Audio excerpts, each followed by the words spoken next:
Kita ke berita terakhir Tribuners, Sungai Waiama di Amalatu ada ketenangan dalam keindahan. Meski tak seluas lautan, sungai tetap bersahaja. Begitu ungkapan hati Nur Askin, seorang mahasiswi salah satu perguruan tinggi negeri di kota Ambon setelah lebih dari 10 menit menikmati suasana di sungai yang satu ini. Warga setempat menyebutnya Waiama, yang dalam bahasa lokal Wai diartikan air dan Ama atau ayah. Berlokasi di negeri atau desa Hualoi Tomalehu, Kecamatan Amalatu, Kabupaten Seram bagian barat.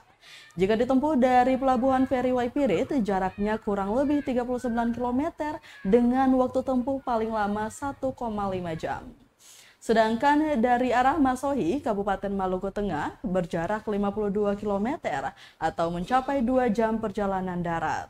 Aliran sungai Waiama begitu jernih hingga bebatuan dan hijau lumut di dasar bibir sungai tampak jelas dari permukaan.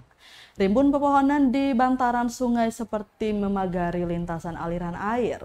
Tebing yang menjulang sempurnakan eksotik penampilan sungai. Serupa suhu air, sejuknya berasa di permukaan hingga ke dasar sungai yang bermuara di pantai Hualoi itu. Dari kejauhan, permukaan sungai begitu tenang dengan beberapa riak kecil di titik belokan air. Perempuan yang akrab disapa Nur itu dibuat terkagum dan mengaku sangat tenang. Tidak sekali dia menyebut Waiama begitu mempesona. Menurutnya Tribuners, Waiama sangat cocok untuk melepas penat dari bising kota. Meski nihil fasilitas, Waiama baginya sempurna apa adanya. Ada beberapa area darat yang ideal untuk berkemah. Dinding tebing dengan banyak cekukan bisa dijadikan pijakan untuk melompat nyebur ke sungai.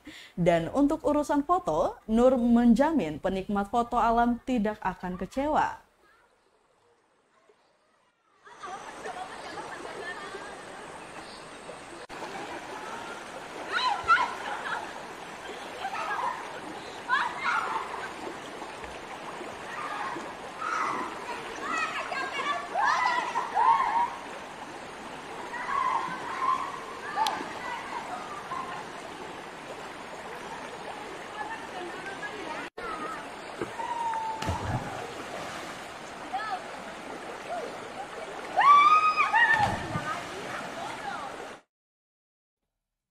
Terima kasih sudah nonton.